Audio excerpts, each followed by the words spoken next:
चलो, तो compound function हम डिस्कस कर रहे थे और हमने ये देखा था कि जितने भी स्पेशल फंक्शंस हैं वो सारे के सारे क्या होंगे, कोई नहीं अब छोड़ो, ठीक है, लीव। अभी एक बार मैं एग्जांपल दे देता हूँ एक कंपाउंड फंक्शन का अपने अकॉर्डिंग, ठीक है।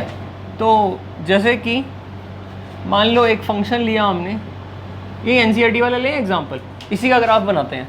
एक्स स्क्वायर दिया, एक्सिस दे रखा है ना क्वेश्चन के अंदर, बीच में से बोलते हैं x is greater than equal to 0 less than equal to 3, x square है। और फिर when x is greater than equal to 3 and less than equal to 10 का आंसर क्या है, 3x। सही है, यही है ना। और एक और सेकंड पार्ट है उसमें 2x करके, वो तो खैर फंक्शन ही नहीं है, ये फंक्शन है। आप 3 यहाँ लोगे x की वैल्यू तो यहाँ रखोगे 9, और इक्वल टू है तो 3 यहाँ से भी ले सकते हो, यहाँ रखोगे तो भी 9। तो फंक्शन तो है, एक के लिए एक ही में जा रही है। ओके, ये कंपाउंड फंक्शन है या नहीं है, कंपाउंड फंक्शन है, ये गिवन है। इस फंक्शन की डोमेन दे ही रखी है, ऑलरेडी गिवन है क्वेश्चन के अंदर। x की कौन सी वैल्यू के लिए डिफाइन किया हुआ है फंक्शन, कौन सी वैल्यू में, 0 से। अगर ये ना देता मैं खुद से डिफाइन करता हूँ, मैं डोमेन रियल नंबर ले सकता था, है कि नहीं। आप तो इसने दे रखा है तो वही लेनी पड़ेगी, रेंज भी उसके अकॉर्डिंग फिक्स्ड हो जाएगी। अब मुझे इसका ग्राफ बनाना है, एक्स स्क्वायर 0 से 3 के बीच में, तो 0 और 3 रखेंगे तो 9 आ जाएगा, यहाँ 9 आ गया, 3 रखेंगे तो 9, 0। तो ये ग्राफ ऐसा बनेगा। 1 रखेंगे तो 1 ही आएगा ना, ध्यान से देखो, 1 का स्क्वायर 1, 2 रखेंगे तो 4 आएगा। क्लियर। तो स्ट्रेट लाइन तो बन नहीं सकती, कर्व में ही बनेगा। 3x, जब x की वैल्यू 3 से 10 के बीच में होगी, लाइक यहाँ पर 10 है तो 3 4 5 6 7 8 9 10 इस टाइप से, 3 से 10 के बीच में 3x है, 3 के इक्वल स्टार्ट तो 9 से ही होगा। अगर हम 4 रख लें तो 4 3 12, यानी कि यहाँ 12 हो गया, तो ये स्ट्रेट लाइन बन गई। इसको एक्सटेंड कर दो, कहाँ तक एक्सटेंड हो जाएगी, 10 पर आंसर 30 आ जाएगा, तो यहाँ पर जो इसकी वैल्यू मिलेगी वो वैल्यू क्या मिल जाएगी, 30। तो इसका ग्राफ बन जाएगा। तो ये ग्राफ कैसा बना, ऐसा और फिर ऐसा। 9, हाँ तो ठीक है ना, वहीं से स्टार्ट हो गया ना ग्राफ। ये जो लाइन बनी स्ट्रेट लाइन, ये graph y is equal to 3x है, और ये जो है ये क्या बन रहा है, तो वहीं से ही स्टार्ट होगा ना। अगर वो अलग आता तो कहीं अलग पॉइंट से स्टार्ट होता, फिर एक पर लेता दूसरे पे नहीं लेता, दोनों लेगा तो फंक्शन ही नहीं बनेगा। तो ये कंपाउंड फंक्शन है। कंपाउंड फंक्शन क्या होता है, जब एक फंक्शन को 2 रूल से डिफाइन करते हैं हम। सपोज मैंने आपसे पूछा कि f5 की वैल्यू निकालो, तो आप इसमें रखोगे या इसमें रखोगे, नीचे वाले में। 5 3 से बड़ा है और 10 से छोटा है, तो आंसर कितना आएगा, 15। मान लो मैंने कहा f2 निकालो, तो इसमें रखोगे, क्योंकि 2 0 से 3 के बीच में आता है। जिस डोमेन में जो रूल डिफाइन होता है उसी के अंदर चेक करके हम पुट करते हैं, बस यही है कंपाउंड फंक्शन। ठीक है, डोमेन रेंज हम देख सकते हैं, रेंज क्या आ रही थी 0 से लेकर 30 तक, मैक्सिमम वैल्यू 30 तक जा रही है। तो हमने कल ये सीखा था कि मॉडुलस फंक्शन कैसा फंक्शन था, कंपाउंड फंक्शन, मतलब ब्रैकेट से डिफाइन हुआ था, मॉडुलस की प्रॉपर्टीज वगैरह सब कर लिया था। ठीक है, अब आज नेक्स्ट कर रहे हैं फंक्शन सेकंड। कल किया था हमने मॉडुलस फंक्शन, मॉडुलस फंक्शन। ठीक है, आज हम सेकंड कर रहे हैं इसी कैटेगरी का, और मोस्ट इंपॉर्टेंट है ये, छोटा सा है वैसे ये, सिग्नम फंक्शन। आज मैं टोटल 3-4 फंक्शन कराऊंगा। और कौन सा कर रहे हैं, signum function, SIGNUM, signum function. इसको शॉर्ट में SGN, सिग्नम फंक्शन, इसको शॉर्ट में ऐसे बोल देते हैं। ठीक है, सिग्नम फंक्शन। अब डिफाइन कैसे करते हैं, a function f from real to real given by fx equal to mod x over x when x is not equal to 0 and 0 when x is 0। तो ये डेफिनेशन है किसकी, सिग्नम फंक्शन की। हाँ, रूल सेम रहेगा, मतलब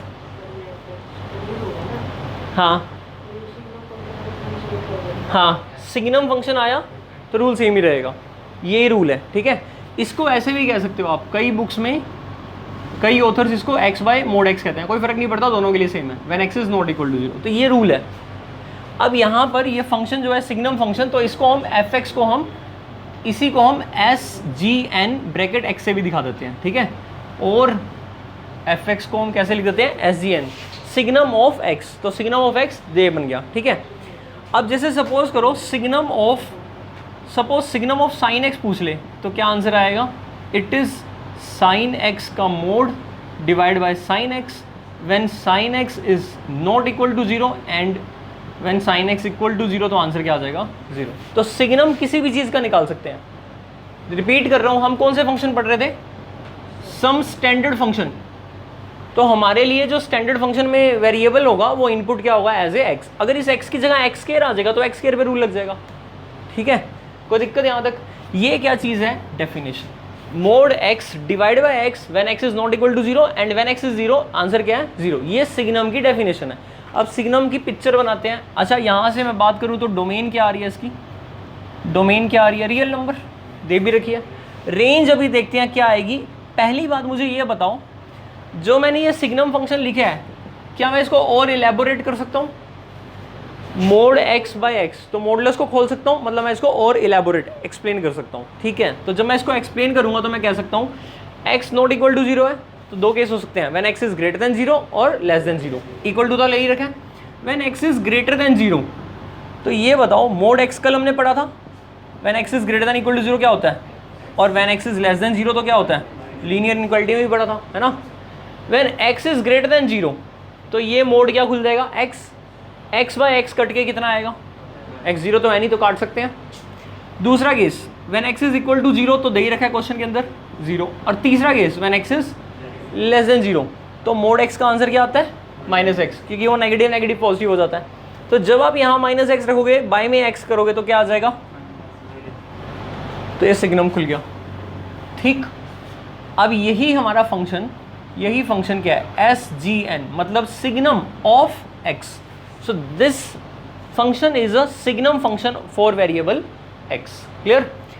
F x लिखो या सिग्नम एफ एक्स लिख दो, एक ही बात है।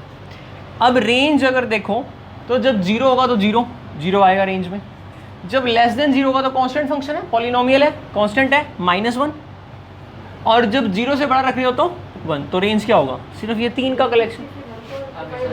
दोबारा बोल, क्या रेंज होगी, हाँ फिक्स रेंज है इसकी, एग्जैक्टली हाँ, हर एक सिग्नम फंक्शन की -1, 0, 1 ये फिक्स रेंज है, बिल्कुल सही है। चलिए आगे। अब इसका ग्राफ, ठीक है, इसका ग्राफ कैसा बनेगा, एक्स एक्सिस, ठीक है, वाई एक्सिस।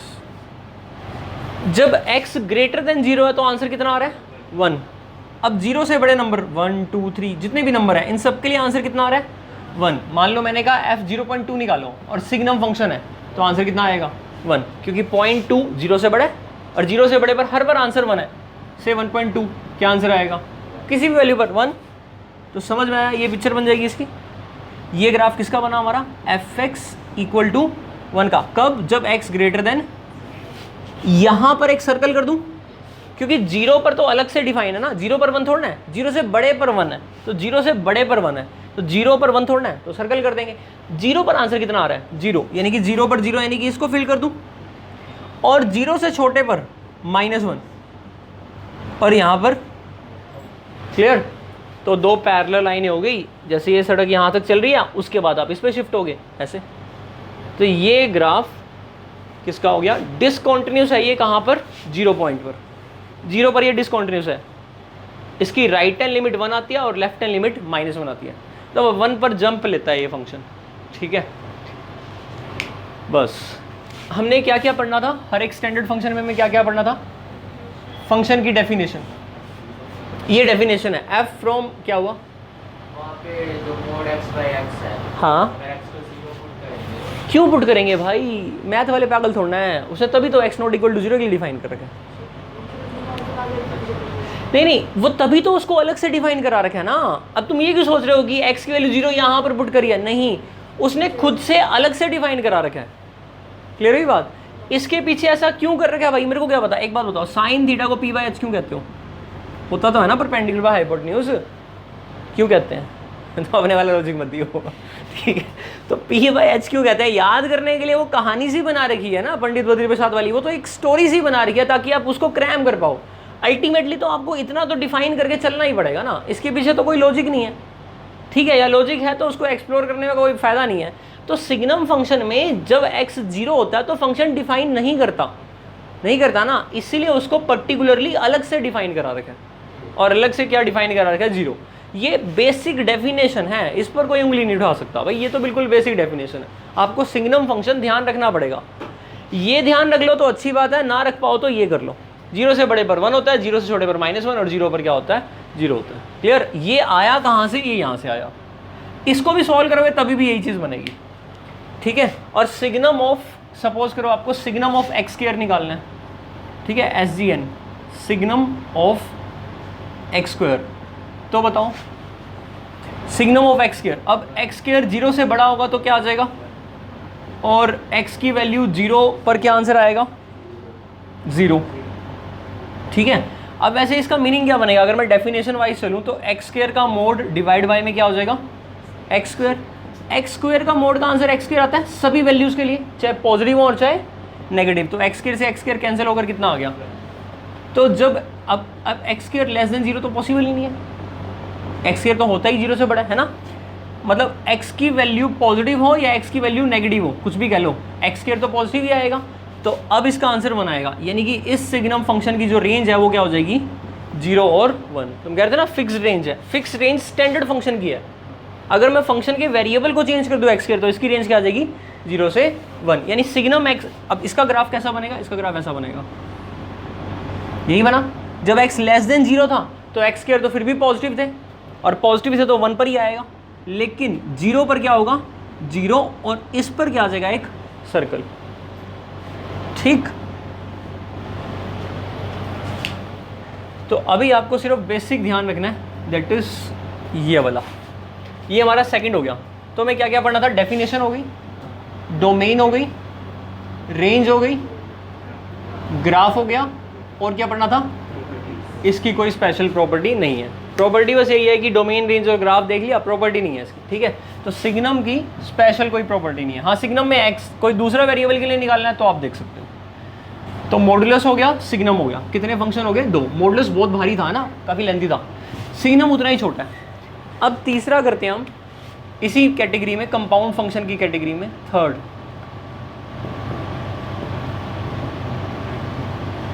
GIF, ठीक है। बहुत बढ़िया मतलब बहुत बढ़िया फंक्शन है ये, और हायर लेवल पर भी यूज़ होता है।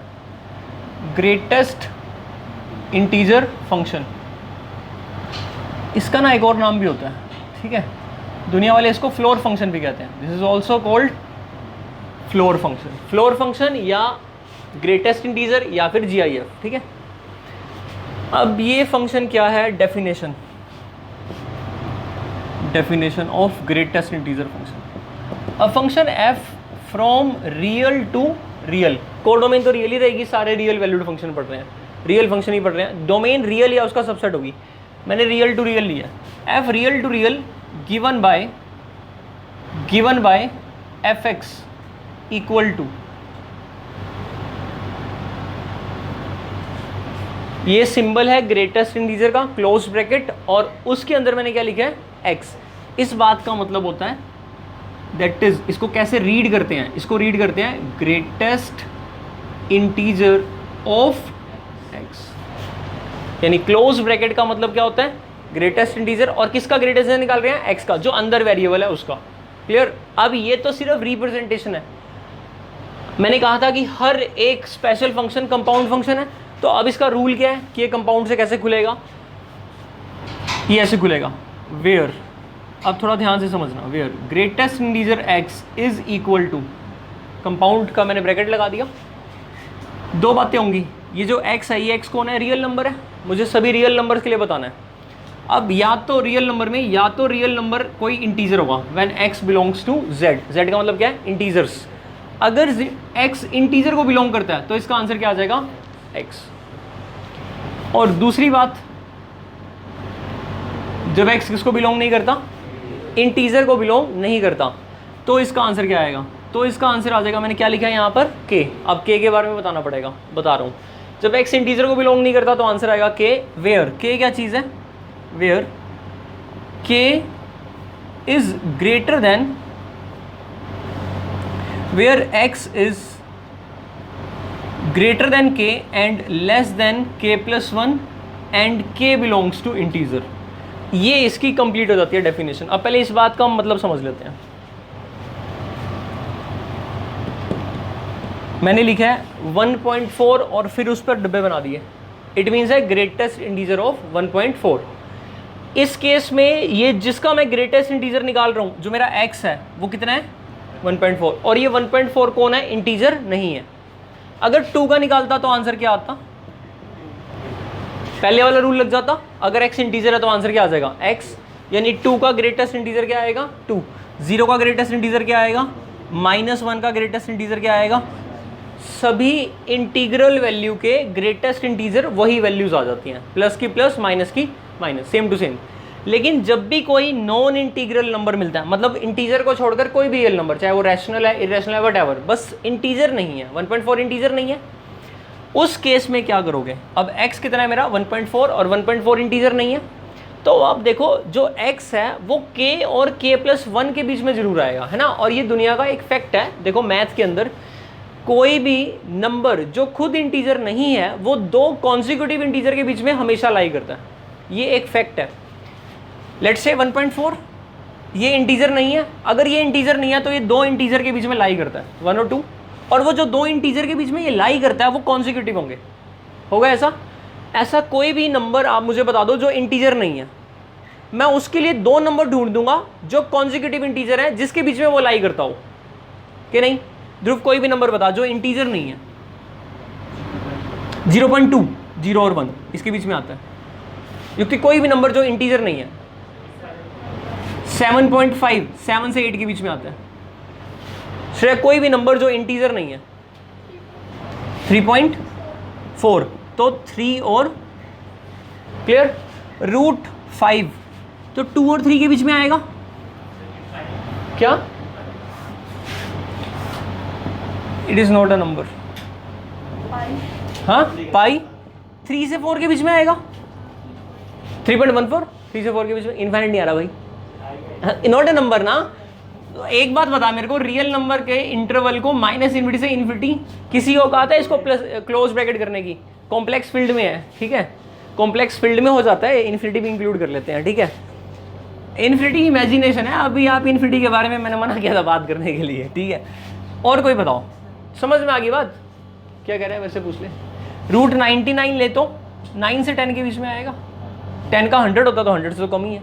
मतलब हर एक नंबर जो डेसिमल फॉर्म का है या जो इंटीजर नहीं है बेसिकली, वो 2 इंटीजर के बीच में फ्रीज हो जाता है, और 2 कौन से इंटीजर के में फ्रीज होता है, कॉन्सिक्यूटिव हो जाता है, यानी कि 1.4 से पहले मिलेगा और एक उसके बाद मिलेगा। क्लियर, इसका मतलब x किसके बीच में होगा, k और, यानी या तो x इंटीजर होगा तो आंसर x है, अगर x इंटीजर नहीं है तो उस x के लिए k मिल जाएगा ना, k से k प्लस 1 के बीच में रहेगा वो फिर, और k क्या मिलेगा हमेशा, इंटीजर, k कोई भी इंटीजर हो डेफिनेटली मिल जाएगा, एग्री। तब उसका आंसर कितना आ जाएगा, k, यानी छोटे वाला आ जाएगा। तो 1.4 का आंसर क्या आएगा, ये k हुआ ना, 1.4 के लिए k हुआ, और ये क्या हुआ, k प्लस 1, ध्यान से देखो, k और ये k प्लस 1, 1.4, और 1.4 क्या हुआ, x, तो 1 से 2 के बीच में आ गया x, तो इंटीजर का आंसर क्या आ जाएगा, 1 आ जाएगा। 5.7 का ग्रेटेस्ट इंटीजर क्या निकलेगा, क्योंकि 5.7 किसके बीच में लाई करता है, 5 और 6 के बीच में, तो आंसर किस पर आएगा, 5 पर। क्लियर, सोच समझ के बताना, गलती करोगे। -1.2 का ग्रेटेस्ट इंटीजर सही है, -1.2 का ग्रेटेस्ट इंटीजर, ये -2 से -1 के बीच में आता है नंबर लाइन पर, तो k और ये k प्लस 1 है, तो इसका आंसर क्या आ जाएगा, -2। ठीक है, अब थोड़ा लॉजिक से समझें कि ऐसा ये सब क्यों रट्टा क्यों लगा रहे हैं हम, ऐसा कुछ नहीं करना, अब लॉजिक से समझते हैं, ठीक है। फिलहाल इसका ग्राफ बनाएंगे, बहुत इंटरेस्टिंग है इसका ग्राफ। अभी डोमेन की बात करूं तो डोमेन क्या है, हर एक नंबर के लिए डिफाइन हो रहा है, डोमेन रियल नंबर। रेंज बता सकता है कोई इसकी, रेंज। अच्छा एक बात नोटिस करो, ये x कोई भी रियल नंबर है, रियल नंबर के 2 टुकड़े कर दिए। अच्छा एक बार ये बात समझो, मेरे पॉइंट ऑफ व्यू से समझना, इसको एक्स एक्सिस कहते हो ना, बचपन में बड़ी होगी, छोटे क्लास है ना, 8th क्लास में, नंबर लाइन एक्स एक्सिस, यहाँ 0 होता है और आगे 1 2 3 and so on infinite, -1 -2 -3, infinity का प्लेस नहीं है यहाँ लिखने के लिए, है ना। It tends to infinity, it tends to minus, लिखते थोड़ा ना इन्फिनिटी। इसमें जो ये 1 2 3 एंड सो ऑन है, -1 -2 -3 एंड सो ऑन है, ठीक है। तुम थोड़ा सा एडजस्ट करो, दिखने की प्रॉब्लम आ रही है ना, इधर उधर करना पड़ रहा है।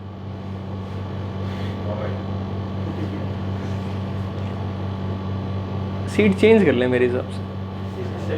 नहीं नहीं ठीक है, सही कर ले उसकी शानू की हाइट ज़्यादा बड़ी है थोड़ी।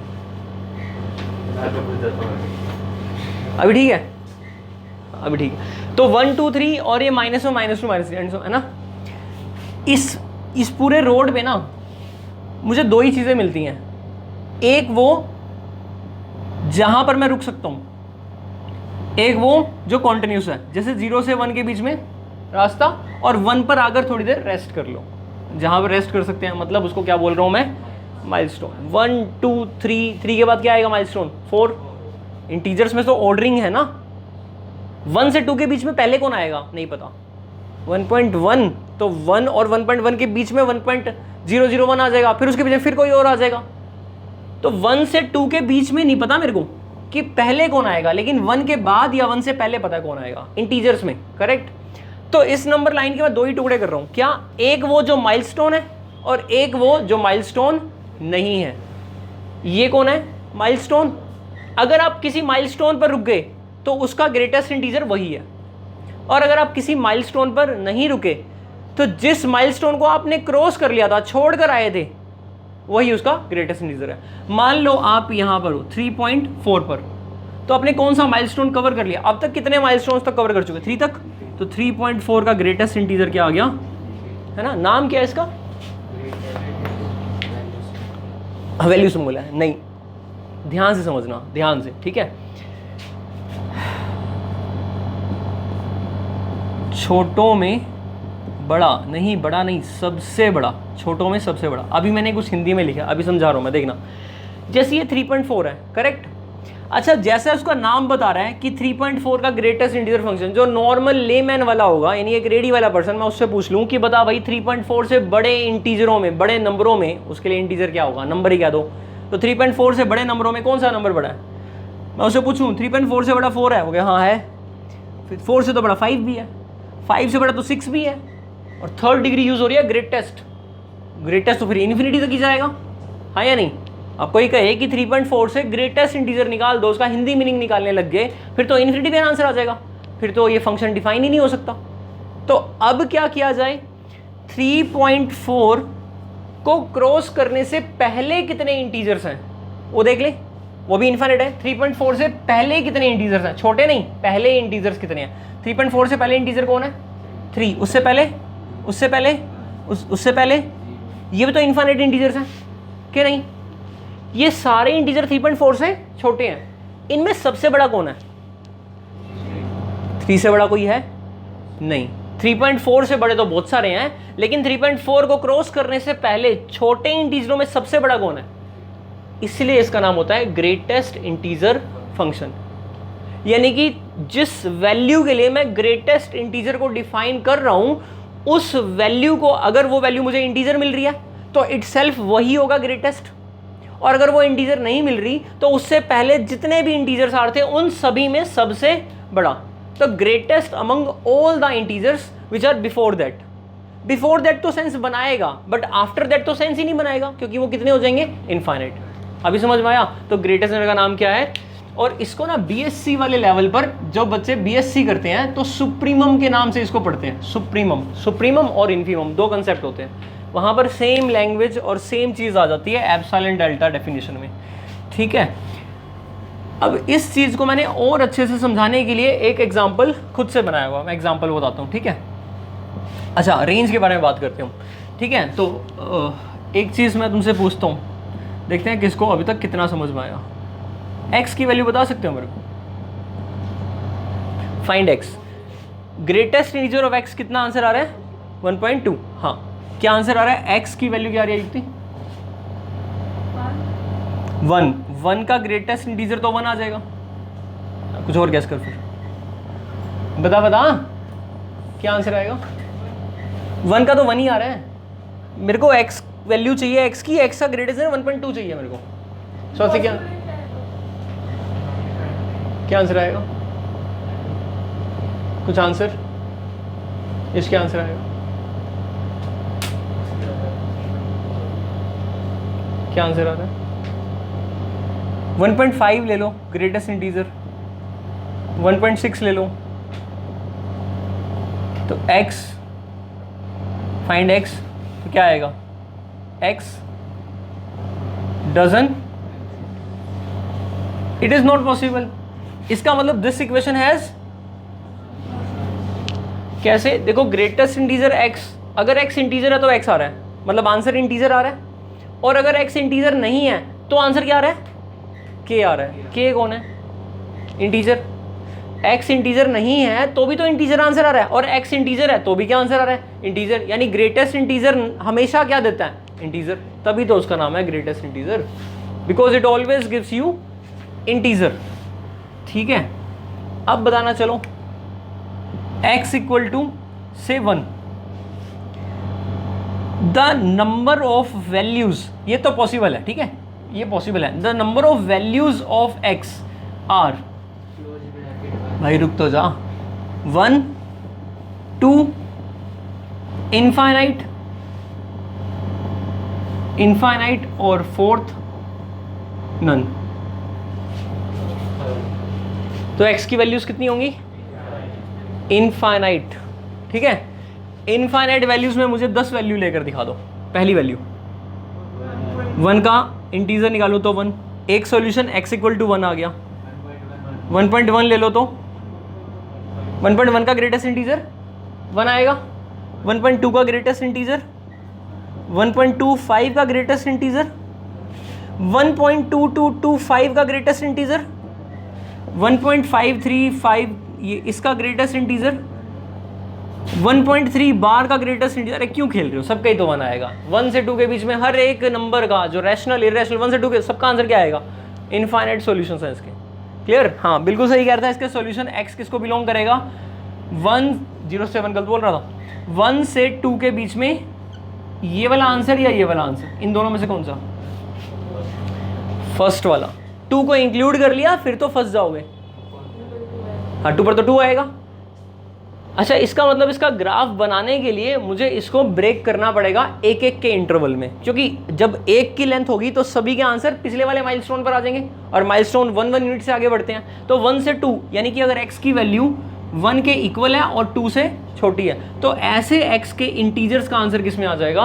1 पे। एनसीईआरटी में दे रखा है ये कंसेप्ट, लेकिन इतने डिटेल में डिफाइन नहीं किया हुआ जितना मैंने अभी बताया। अभी चलें आगे चलें। इसका मतलब रेंज क्या आएगी बताना, रेंज क्या आएगा? ग्रेटेस्ट इंटीजर फंक्शन की range. Integers, it is the set of integers. अब वो कौन से इंटीजर आएंगे? कोई भी आ सकते हैं, सारे इंटीजर्स आर पॉसिबल। तो डोमेन आ गई, रेंज आ गई, फंक्शन की डेफिनेशन होगी। मैं इस डेफिनेशन को थोड़ा छोटा कर दूं, अभी थोड़ा डिटेल में समझाया था, अब मैं इसको थोड़ा छोटा कर देता हूं। छोटा कैसे कर सकता हूं देखना।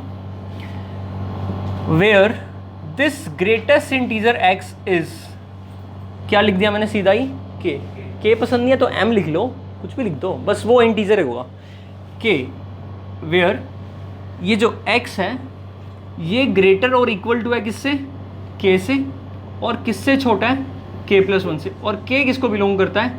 इंटीजर को। ये एक लाइन में ही सफिशिएंट है, सारी बात बता दी इसने। कैसे बता दी? हम कह रहे हैं इस x का ग्रेटेस्ट इंटीजर, x कौन है?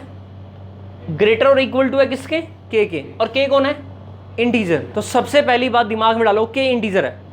अगर k कोई इंटीजर है तो x किससे बड़ा और इक्वल टू है? k से।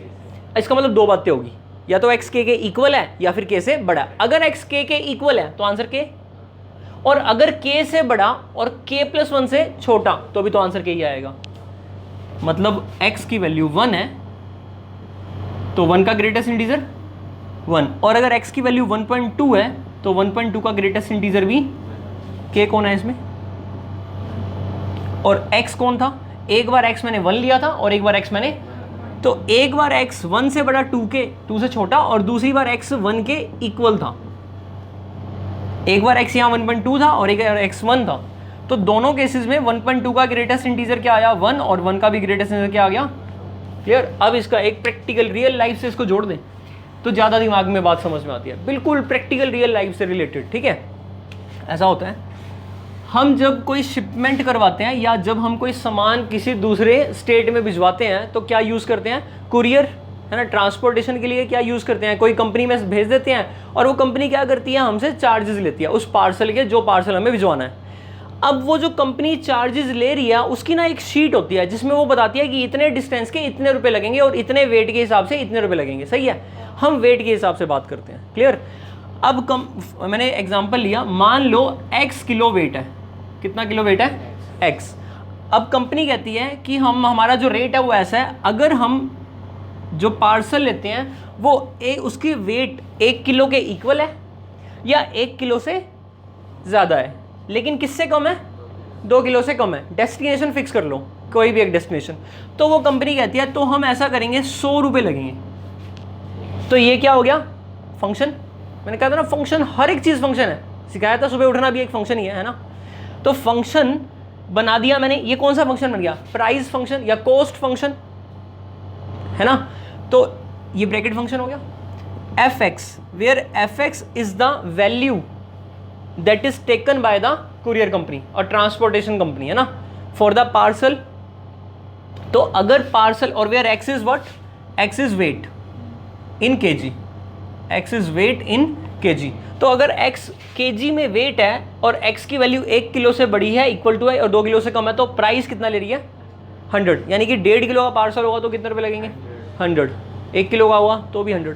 मतलब सीधी सी बात है। आपने कहा कि भाई ये भिजवाना है, उन्होंने कहा कि वेट कर लेते हैं, हमने कहा रेट बताओ, तो उन्होंने कहा कि 1 किलो से 2 किलो के बीच में है तो हम 100 रुपये लेते हैं। मैंने कहा अगर 2 किलो हो गया तो, या 2 से ज़्यादा हो गया तो, वो कह रहे हैं 2 से 3 का फिक्स है रेट हमारा। कितना रेट फिक्स है? 200 रुपये। 3 से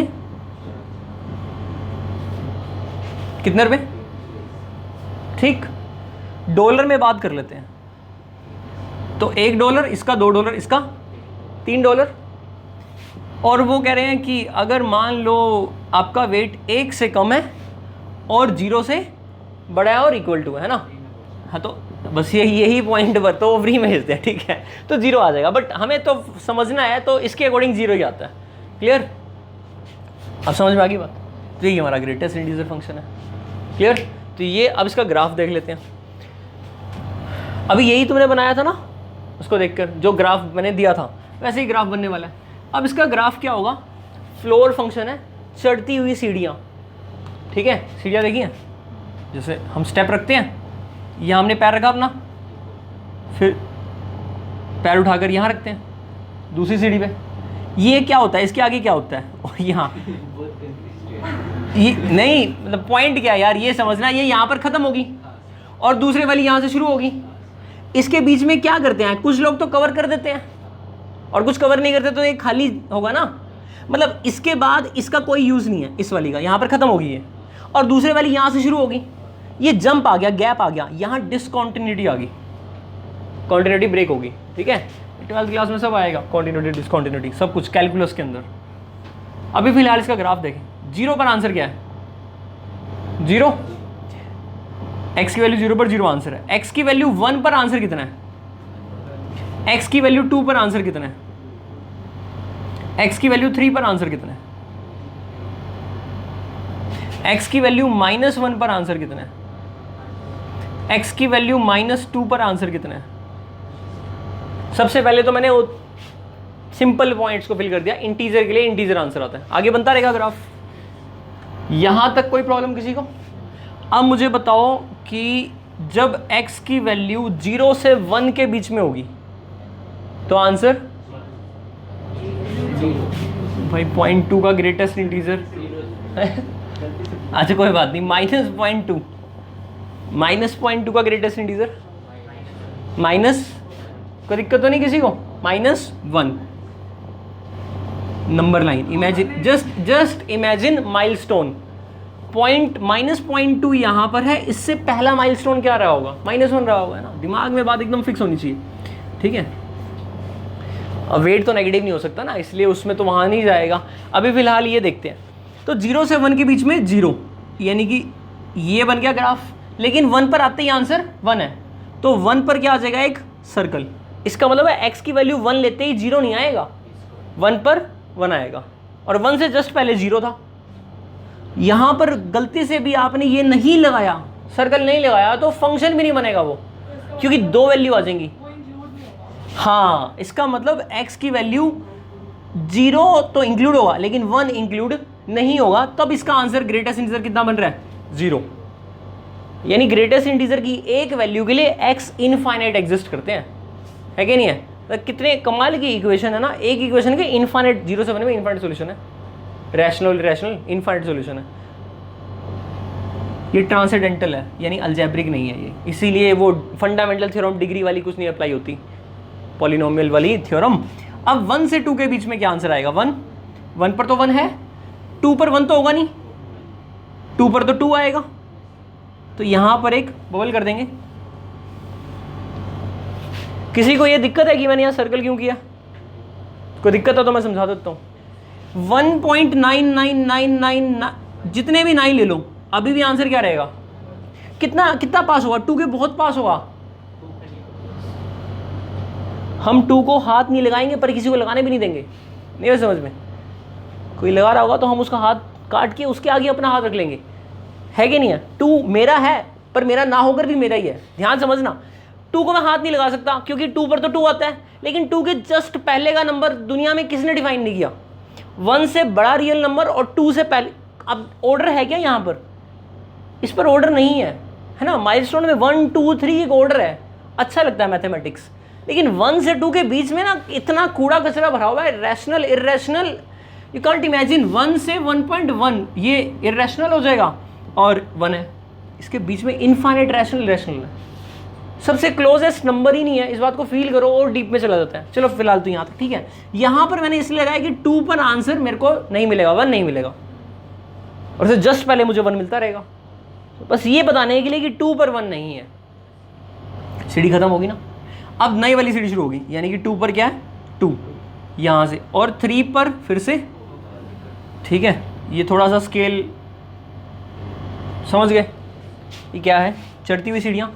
0 से -1 के बीच में आंसर कहाँ पर आएगा? -1 पर माइनस, ठीक है? और 0 पर आंसर तो 0 था, तो 0 पर आंसर क्या नहीं है? -1 नहीं है। इसी तरह से -2 से -1 पर आंसर क्या है? -2, ठीक है? छोटा होता जाता है, पर -1 का आंसर तो -1 ही है, मतलब यहां पर कोई दिक्कत? इस तरह से पिछले वाला, तो इसका मतलब क्या है? स्टेप्स, इसीलिए इसको स्टेप फंक्शन भी कहते हैं। फ्लोर फंक्शन, स्टेप फंक्शन और greatest integer function, GIF symbol, ठीक है? बुक में ना ऐसे लिखा हुआ मिलेगा, ये बना देगा और बीच में डॉट बना देगा और आगे लिखेगा where dot denotes greatest integer function. कई जगह आपको क्या होता है ना, मैथ में ना सिंबल्स कम है और रेपिटेटिव यूज होते हैं ये सब चीज़ें। जैसे ना ये वाला सिंबल इक्विवेलेंस क्लास के लिए भी यूज होता है, यही सिंबल। क्लोज इंटरवल का भी यही सिंबल है, 2 से 3, है ना? क्लोज इंटरवल भी यही है। अब ये इक्विवेलेंस क्लास है या ग्रेटेस्ट इंटीजर है या सिंपल, अच्छा सिंपल ब्रैकेट भी तो यही बनती है ना? अब आपको कैसे पता है ये ब्रैकेट है या फंक्शन है? तो बता देगा चैप्टर भी और बता भी देगा। This denotes the greatest integer function. आप IIT के कोई भी क्वेश्चन उठाकर देख लो, या आप अपनी बुक के भी कोई एलिमेंट्स के क्वेश्चन उठाकर देख दो, जहां पर ये ग्रेटेस्ट इंटीजर में पर्टिकुलर क्वेश्चन पूछा है तो वहां बता देगा दिस डिनोट्स GIF। तो क्लैरिटी रहती है, कोई दिक्कत वाली बात नहीं है। तो फिलहाल ये सुंदर सा इसका डायग्राम बन गया, इसके आगे भी चलता ही रहेगा, ये आगे कंटिन्यू होता रहेगा, ये आगे कंटिन्यू होता रहेगा।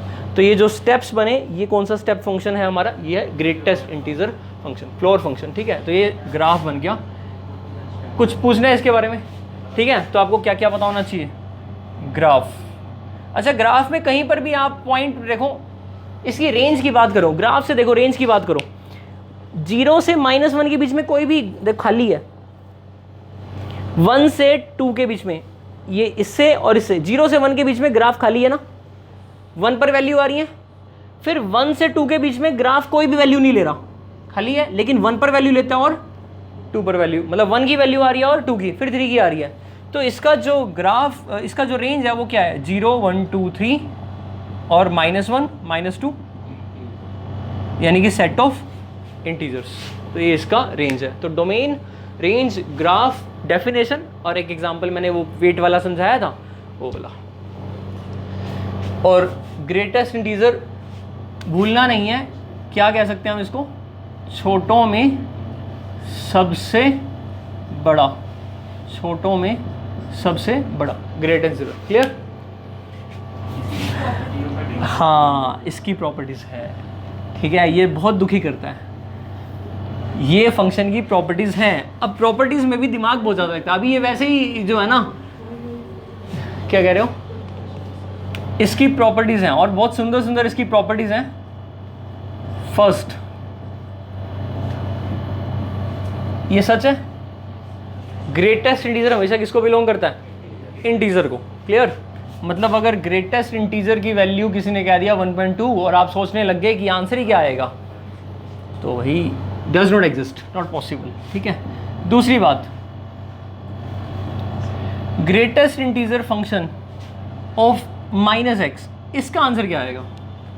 अब मैंने x के अंदर क्या रख दिया, माइनस रख दिया, तो क्या ये माइनस बाहर निकल जाएगा? मुझे इसको इवेल्युएट करना है, -x का ग्रेटेस्ट इंटीजर।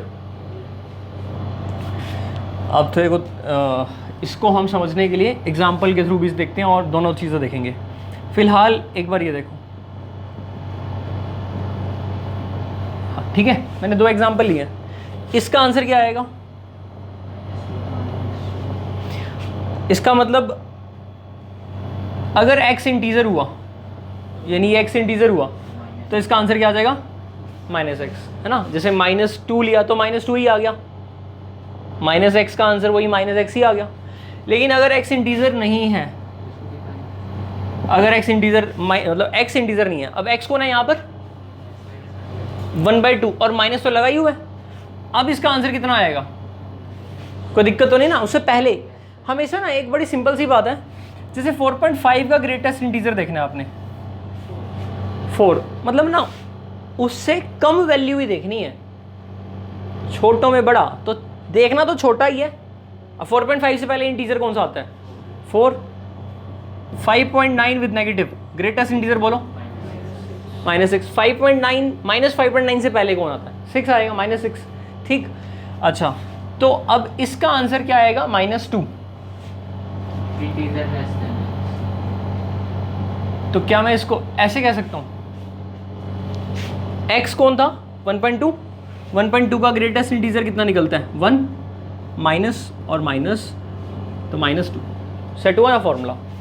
-5.7, -5.7 का ग्रेटेस्ट इंटीजर, -6 हमें पता ही है, सिंपल है ना। बट अगर मैं ऐसे करूं, इस माइनस को बाहर निकाल दूं, तो 5.7, एक माइनस और लगा दो,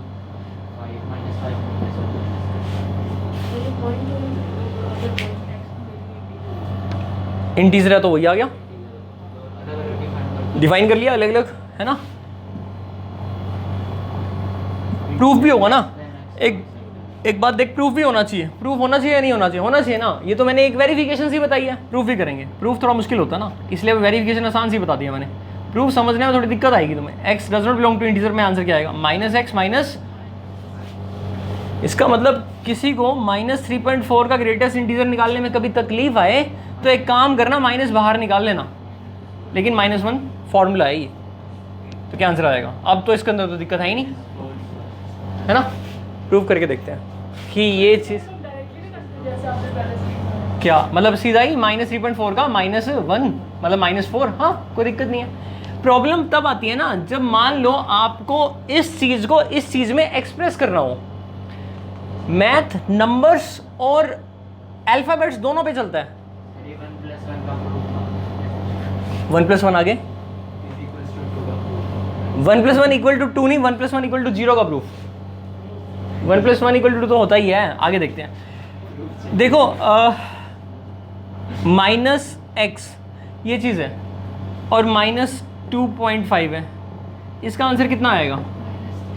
-3। इसका आंसर क्या आएगा? यहाँ तो नंबर था तो आपने ढूंढ लिया, यहाँ तो अल्फ़ाबेट है ना। अगर a लिखा हो -a, a कुछ भी रियल नंबर है ना, a belong to any real number, तो आपको इसका आंसर भी तो किसी फॉर्मेट में देना पड़ेगा ना, ए की फॉर्मेट में देना पड़ेगा। तो अब हम यहाँ पर दो बातें कहेंगे। पहले ये बताओ ए इंटीजर है या नहीं है। पहला केस ए इंटीजर है, अगर ए इंटीजर है तो इसका आंसर माइनस है। अगर मतलब ए इंटीजर है, अच्छा इस पे मैं ऐसे भी कह सकता हूँ minus of greatest integer x. देखो एक्स का ग्रेटेस्ट एक्स इंटीजर ही है, तो इस एक्स का ग्रेटेस्ट इंटीजर एक्स ही तो खुलेगा। तो ग्रेटेस्ट हटा भी दूँ तब भी क्या फर्क पड़ता है तो इंटीजर ही वो। लेकिन जो पहले लिखा था वो तो गलत होता है। कौन सा? जैसे पहले आपने ब्रैकेट लगाई थी माइनस। नहीं, क्यों ये वाला? हाँ। नहीं, गलत क्यों होगा? एक्स इंटीजर है ना। अच्छा हाँ। क्या बात, एक्स इंटीजर है तो एक्स का ग्रेटेस्ट इंटीजर एक्स ही तो आएगा। यही चीज इसके इक्विवेलेंट भी है। अरे किसी को ऐसे कह दे ये बराबर है, ग्रेटेस्ट इंटीजर ऑफ 2 ही आएगा, कुछ भी हो जाए ये थोड़ा ना बदलेगा क्योंकि खुद ही इंटीजर है।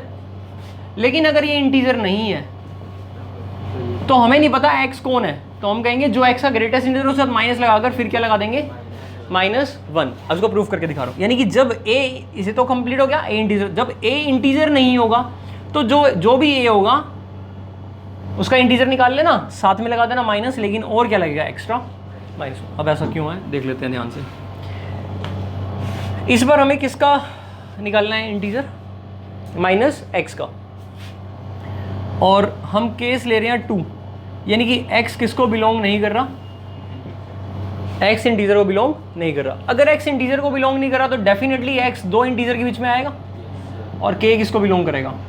प्रूफ करा रहा हूँ मैं, ध्यान से समझना। तुम्हारी कॉन्सेंट्रेशन खराब होगी तो प्रूफ खराब हो जाएगा मेरा। k किसको बिलोंग करता है?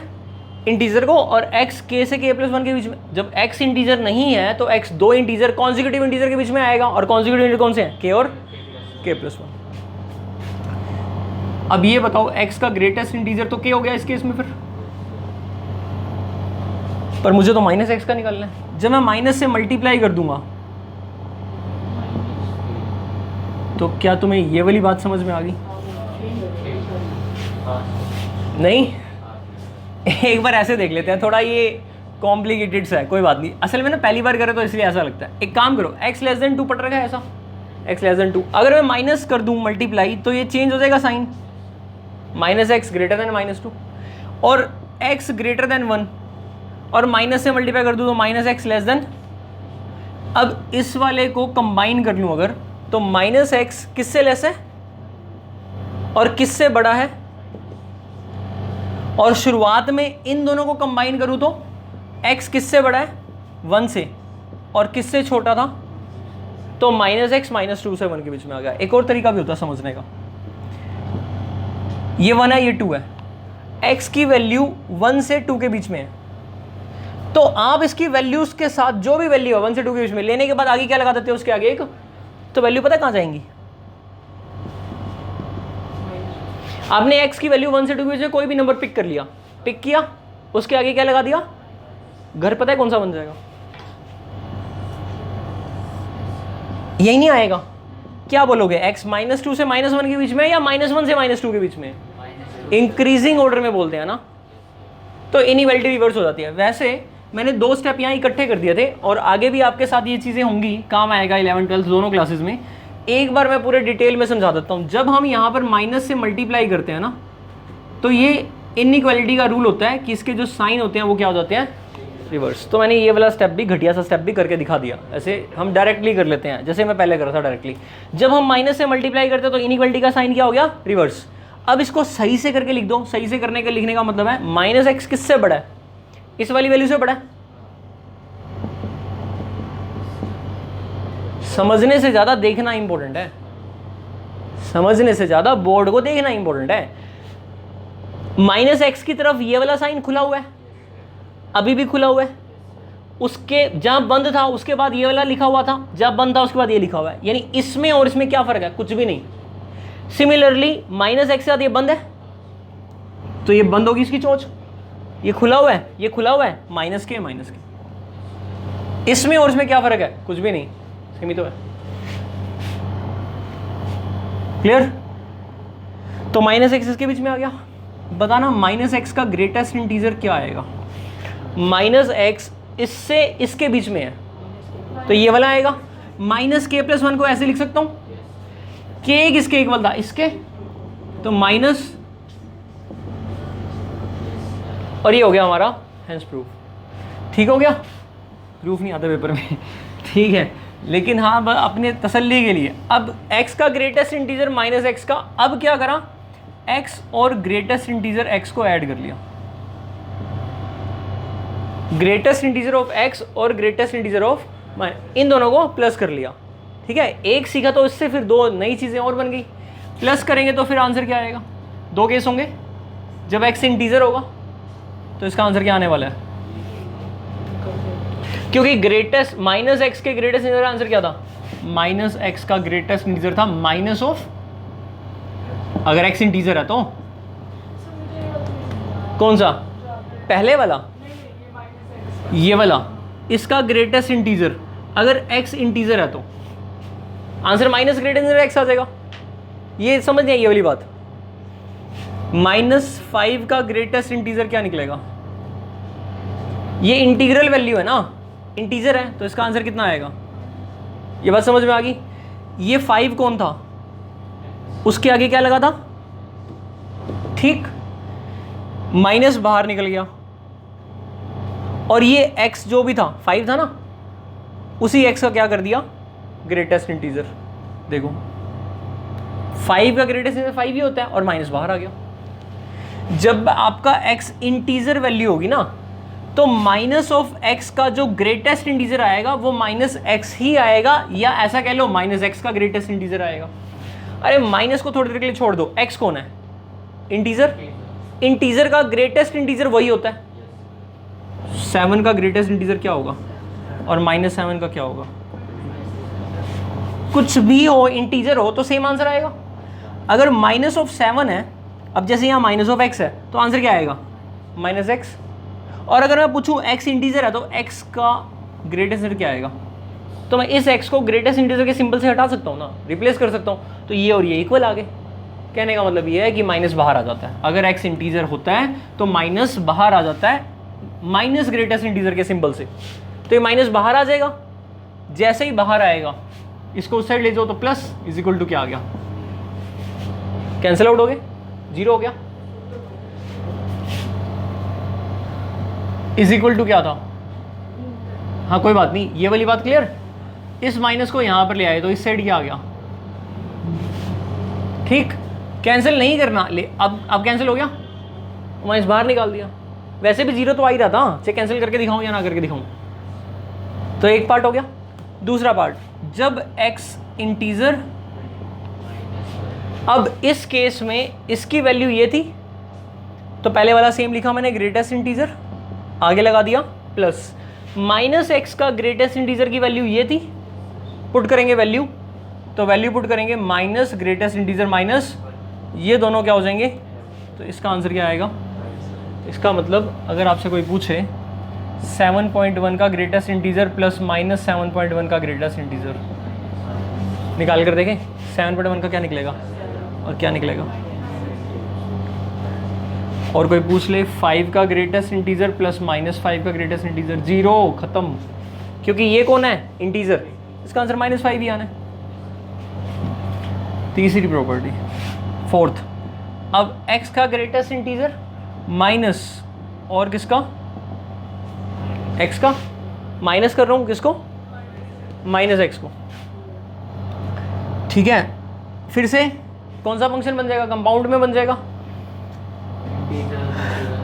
ये माइनस बाहर। अब पहला केस जब x कौन है, इंटीजर, तो इसका आंसर क्या आता है, माइनस बाहर, तो माइनस माइनस प्लस, तो it will be twice of greatest integer x। और जब x इंटीजर नहीं है, एक मिनट, अब कुछ चेंज आएगा, ध्यान से भाई, 1 तो नहीं आएगा, माइनस लगाया मैंने सेम, इसकी वैल्यू क्या थी, माइनस ग्रेटेस्ट इंटीजर,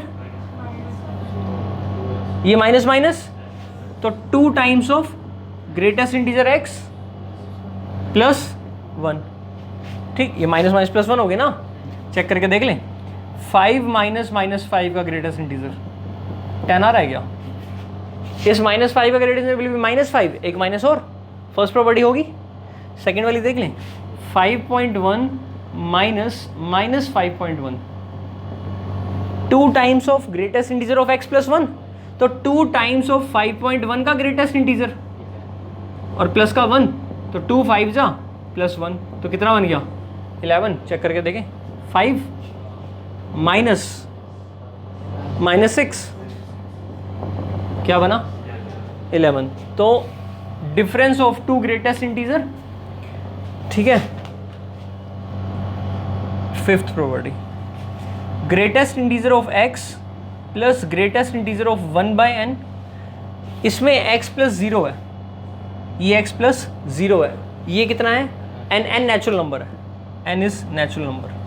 फिर x प्लस 2/n है और एंड सो ऑन लास्ट है x plus n minus 1/n। इसका आंसर है हमारा nx का ग्रेटेस्ट इंटीजर, ठीक है। इंपॉर्टेंट है, इस प्रॉपर्टी को ट्राई करना एक बार प्रूव करने की, मैं कराऊंगा नेक्स्ट टाइम, ठीक है। इसका प्रूफ लेंथी है तो अभी नहीं हो पाएगा, n नेचुरल नंबर है, ठीक है। तो ये हमारी प्रॉपर्टीज होगी किसकी, ग्रेटेस्ट। अब इसी तरह से स्मॉलेस्ट इंटीजर फंक्शन भी है। एक इसमें मैं और एग्जांपल लेता हूँ, ग्रेटेस्ट इंटीजर फंक्शन में प्रॉपर्टीज तो होगी लेकिन एक बार डिफाइन करना आना चाहिए।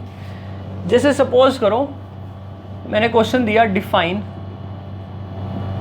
एक्स स्क्वायर का ग्रेटेस्ट इंटीजर और x बिलोंग करता है 0 से 2 क्लोज इंटरवल को। एक्स स्क्वायर या इवेल्युएट करना है, जब x की वैल्यू 0 से 2 के बीच में है तो एक्स स्क्वायर के ग्रेटेस्ट इंटीजर की वैल्यू निकालनी है। क्वेश्चन कह रहा है नहीं होगा, आप लोग ट्राई करोगे नहीं होगा, तकलीफ वाला क्वेश्चन है ये, ठीक है। अभी नया सीख रहे हो, इतना ज़्यादा वो नहीं है, कोई बात नहीं, अभी सीख लो, घर से होमवर्क दूंगा वो करके आना। एक तो मैंने बताया इस पर दिमाग लगाना है ना, घर से होमवर्क के लिए क्या कह रहे हो, नोट कर लेना, वीडियो बन रही है देख लेना। x 1 से 5 क्लोज्ड इंटरवल है, 1 से 4 ले लो, ये सॉल्व करना तुम, मतलब वैल्यू निकालनी है। जैसे मैं अब ये कर रहा हूँ ऐसे तुम इसको सॉल्व करना, ठीक है। ये कर लेना एज ए होमवर्क। पहले ये वाला देख लेते हैं, ये बहुत अच्छा क्वेश्चन है, 12th क्लास की एलिमेंट्स का क्वेश्चन है, बस उसमें इंटीग्रेशन करना होता है इसके अंदर। अभी तो फंक्शन को डिफाइन कर रहे हैं हम, ठीक है। सारा जो काम करते हैं हम फंक्शन पर करते हैं। एक्स स्क्वायर है और फिर उस पर क्या है ग्रेटेस्ट, और एक्स किसको बिलोंग करता है, पहले तो ये देखना है कि कितने इंटरवल बनेंगे। एक्स कहाँ से कहाँ तक है, ये क्वेश्चन में दे रहेगा ना, एक्स 0 से 2 के बीच में, तो ये बताओ फिर एक्स स्क्वायर क्या होगा 0 से 4 के बीच में। हमें किसका ग्रेटेस्ट इंटीजर निकालना है, एक्स स्क्वायर का, तो हम इसको ब्रेक करेंगे, एक्स स्क्वायर का ग्रेटेस्ट इंटीजर ब्रैकेट फंक्शन। जब एक्स स्क्वायर की वैल्यू 0 से लेकर कहाँ तक होगी, 4 तक जा रहा है, 0 से 1 के बीच में, इसका आंसर कितना आएगा 0। अब बिल्कुल कर रहा हूँ, बिल्कुल अब ठीक है। जब एक्स स्क्वायर यानी इस वैल्यू के आंसर्स 0 से 1 के बीच में होंगे तो ये ग्रेटेस्ट इंटीजर क्या कर देगा, उसको 0 पर ला देगा। 1 के इक्वल लिया नहीं है, 0 के इक्वल हो सकता है। जब एक्स स्क्वायर की वैल्यूज 1 से बड़ी और कहाँ तक छोटी होंगी, 2 तक इक्वल या उससे छोटी, तो क्या आंसर आएगा। जब एक्स स्क्वायर की वैल्यू 2 से बड़ी और, तो क्या आंसर आएगा। जब एक्स स्क्वायर की वैल्यू 3 से बड़ी और, तो क्या आंसर आएगा। और जब एक्स स्क्वायर की वैल्यू 4 होगी तो आंसर क्या आएगा, तो आंसर क्या आ जाएगा 4 आ जाएगा 4। चलिए आगे, अभी भी डिफाइन नहीं हुआ ये सही से, क्योंकि हमें तो x के लिए बताना था ना। अब इसको दोबारा से लिखेंगे तो देयरफॉर fx इज 0 जब x बिलोंग करता है 0 से 1 में, 1 जब x बिलोंग करता है 1 से, धोखा खा गया भाई, अरे स्क्वायर रूट किया था मैंने वहाँ पर, 1 का स्क्वायर रूट 1 होता है और 0 का स्क्वायर रूट 0 होता है, इसलिए तेरे को पता नहीं लगा। x की वैल्यू निकाल रहे हैं ना हम, x स्क्वायर तो हटा रहे हैं, अब 1 का तो 1 ही हो जाता है, उस पर रूट 2 आएगा। तीसरे पे जब x की वैल्यू रूट 2 से, तो आंसर, जब x की वैल्यू रूट 3 से बड़ी और, तो आंसर 3, और जब x की वैल्यू एग्जैक्टली 2, तो आंसर, मान लो मैं 0 से 3 कर दूं, होमवर्क है 0 से 3 करके आना इसी क्वेश्चन का, एक्स स्क्वायर का 0 से, हाँ तो 0 से 9 का मतलब कितने बनेंगे, 8 बन जाएंगे ना। 0 1 2 3 से लेकर कहाँ तक आ जाएगा, 8 तक। क्लियर हुई बात। लेकिन क्वेश्चन कितने कमाल का बन सकता है, सपोज कर 0 से 99 दे दूं मैं, मैं क्वेश्चन नहीं पूछ रहा, मैं सिर्फ रेंज कह रहा हूं भाई, रेंज बता दे। अब रेंज ये थोड़ा ना कह सकता है इंटीजर होगी। अब रेंज में मैं पूछ रहा हूं कार्डिनैलिटी ऑफ रेंज, ये भी मत बता। रेंज कार्डिनल रेंज में कितने एलिमेंट्स पॉसिबल हैं? अच्छा ऑप्शंस दे देता हूं। सर हमें पता चल गया पहले वाले। ऑप्शंस देख, ऑप्शंस ये हैं 9, हाँ यही है 99 का स्क्वायर। 99 का स्क्वायर क्या होता है? 9801, एक कम कर दिया और फिर 01 लगा दिया, 99 का स्क्वायर है। एक बात देखो, जब 0 से 2 के बीच में था तो 0 से 4 के बीच में गया तो इसके रेंज के एलिमेंट 5 हुए, 1 2 3 4 5 हुए ना, 0 भी तो इंक्लूड हो गया। 0 से 99 दोनों पे क्लोज कर रखा था। थोड़ी सी छेड़खानी कर दूं ना, इसमें ओपन कर दूं, फिर हट जाएगा एक एलिमेंट। अभी तो दोनों पे क्लोज कर रखा है।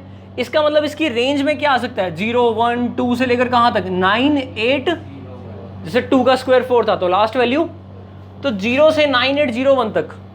तो आंसर क्या आएगा इसका? इसकी रेंज में नंबर ऑफ एलिमेंट 9802 होंगे। 0 से लेकर यहां तक डिफाइन करना है वो कोई। अच्छा डिफाइन भी आप कर सकते हो। किसी ने बोला कि x बिलोंग करता है 459 के रूट से 460 का रूट, तो आप तो x स्क्वायर को डिफाइन करा रहे हो, तो x स्क्वायर का आंसर 459 ही आ जाएगा। यहाँ इक्वल टू नहीं आएगा, है कि नहीं है? और वो इक्वल टू लगा दे तो फिर फंक्शन डिफाइन नहीं करेगा, फंक्शन नहीं होगा, क्योंकि उस केस में 2 वैल्यू ले लेगा वो। ठीक है, और सपोज क्यूब कर दिया तो 27 तक 0 से 27 हो जाएगा, तो वो कॉम्प्लिकेटेड और हो जाएगा। पॉइंट क्या है, ये सीखना था कि ये रूट कैसे आए, ये सब x के लिए कैसे डिफाइन हुआ। और मैं तुम्हें होमवर्क क्या दिया? x किसको बिलोंग करता है? 1 से 4। पहले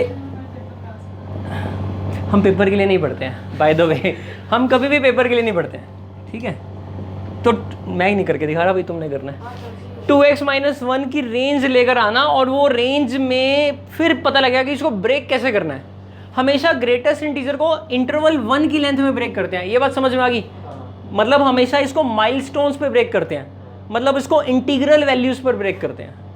क्लियर? अगर मान लो किसी ने कहा सिर्फ इतना डिफाइन करा दो, x का ग्रेटेस्ट इंटीजर और x बिलोंग करता है 0 से 2.5 तक, क्लोज्ड करा दो।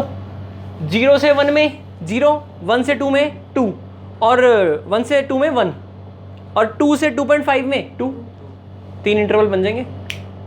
नहीं आया समझ में? मतलब जैसे कोई भी वैल्यू अगर दे देगा तो उसको डिफाइन कराना आना चाहिए। क्या करें? दोबारा बोल। हाँ, इस वाले के अंदर देख, x 0 से 2.5 है, x greater than equal to 0, less than, ये कोई बताएगा नहीं, ये खुद से लिखना है 1, क्योंकि इसकी इंटरवल लेंथ 1 से आगे तो अलग ही हो जाएगा। 0 से 1 के बीच में क्या आंसर आएगा? हम x का ग्रेटेस्ट इंटीजर डिफाइन करा रहे हैं ना। और जब x की वैल्यू 1 से, तो आंसर जब x की वैल्यू अब 2 क्या कहाँ ले, तो इसका आंसर 2.5 अगर ले लें हम तो आंसर 2 ही तो आ रहा है, 3 थोड़ा ना आ रहा है। ठीक है ना? तो इसका आंसर क्या आएगा? 2.9 तक भी कह दे, कोई दिक्कत नहीं है। अगर 3 लिख दिया तो फिर दूसरा इंटरवल बनाना पड़ेगा एक और। एक ही इंटरवल में आप 2 और 3 थोड़ा लिख सकते हो, 3 पर तो 3 नहीं आ जाएगा। ठीक है, अब यही क्वेश्चन अगर वो 2x में कह दे, सेम अगर क्वेश्चन कह रहा है 2x को डिफाइन कराऊं, 2x का ग्रेड और x क्या दे रखा है? सेम 0 से, अब 2x की वैल्यू 0 से 5 तक हो जाएंगी, तो अब 2x का आंसर जब x की रेंज 0 से बड़ी,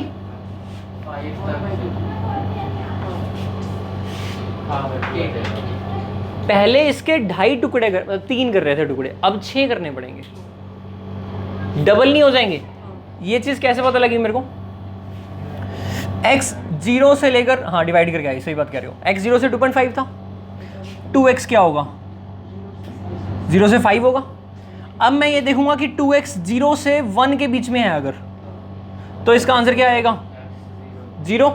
तो 2x 0 से 1 के बीच में है, 1 पर इक्वल नहीं है। 2x 0 से 1 के बीच में है तो आंसर 0। 2x 0 से 1 के बीच में, तो x क्या होगा? जब x की वैल्यू 0.5 से 1 तक है तो इसका आंसर क्या आएगा? 1। एक बार चेक करके देखते हैं, 0.5 से 1 के बीच में कोई नंबर 0.6 आप इसमें रखो, 0.6 इंटू 2 1.2 आंसर, 0.8 लेना, 0.8 इंटू 2 1.6 का आंसर, 0.9 लेना 1.8, 1 नहीं ले सकते, 1 पर तो 2 ही आ जाएगा।